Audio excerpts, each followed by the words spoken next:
Uttar Pradesh police के नए मुखिया होंगे आईपीएस राजीव कृष्ण।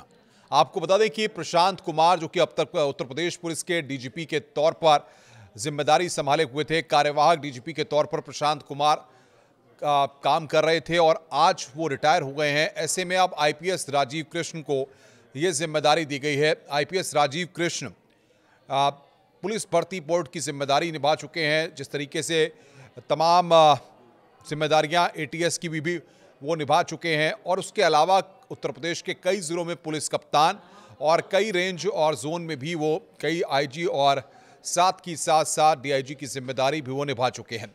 सबसे महत्वपूर्ण बात यहाँ पर यह है कि जिस तरीके से प्रशांत कुमार आज रिटायर हुए हैं, उसके बाद से लगातार कयास लगाए जा रहे थे कि आखिर उत्तर प्रदेश में पुलिस विभाग का मुखिया कौन बनेगा। कई नाम चर्चा में चल रहे थे, लेकिन आईपीएस राजीव कृष्ण जाहिर तौर पर पहली पसंद बनकर सामने आए हैं, क्योंकि जिस तरीके से पुलिस भर्ती परीक्षा के दौरान राजीव कृष्ण ने भर्ती बोर्ड की जो जिम्मेदारी संभाली, उसके बाद से लगातार सरकार जिस तरीके से एक जिम्मेदार अफसर को पुलिस मुखिया के तौर पर लाना चाहती थी प्रशांत कुमार के रिटायरमेंट के बाद, तो यहाँ पर प्रशांत कुमार के रिटायरमेंट के बाद आईपीएस राजीव कृष्ण को वो जिम्मेदारी सौंपी गई है। अब आईपीएस राजीव कृष्ण के सामने जाहिर तौर पर कई चुनौतियां भी होंगी कि जिस तरीके से पंचायत चुनाव आने वाले वक्त में होने हैं, साथ ही साथ जो पुलिस भर्ती हुई है उनकी ट्रेनिंग्स अलग अलग जगहों पर लगातार हो रही हैं। उन ट्रेनिंग्स प्रक्रिया को शांतिपूर्वक तरीके से, सही तरीके से पूरा कराया जाए ताकि किसी भी तरह की कोई स्थिति पैदा ना हो। डीजी ट्रेनिंग के साथ मिलकर के कोऑर्डिनेशन बना करके वो सारी चीज़ें उनको करनी होंगी।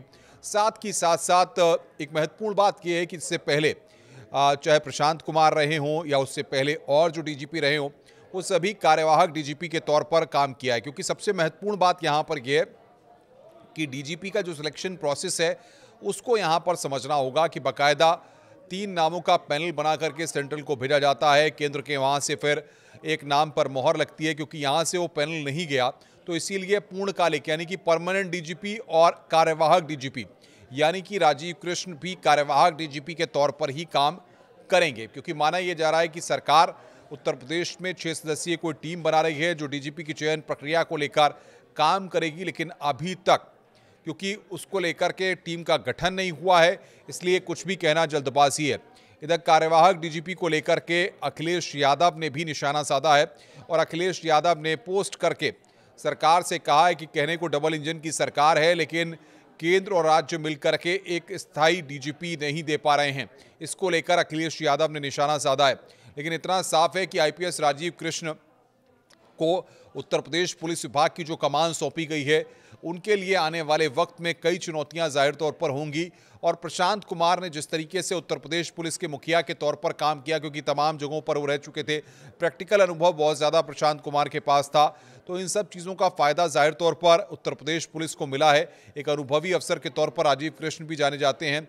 आगरा समेत तमाम कई जगहों पर वो कई जिम्मेदारियों को निभा चुके हैं। डीजी विजिलेंस के साथ साथ पुलिस भर्ती बोर्ड की जिम्मेदारी जिस तरीके से उन्होंने निभाई, क्योंकि रेणुका कुमार को जिस तरीके से हटाया गया था और उस वक्त जिस तरह की स्थितियां थी उत्तर प्रदेश में पुलिस भर्ती को संपन्न कराने के लिए एक ऐसे अफसर की ज़रूरत थी जो कि बेदाग हो, जिसकी छवि पर कोई दाग ना हो।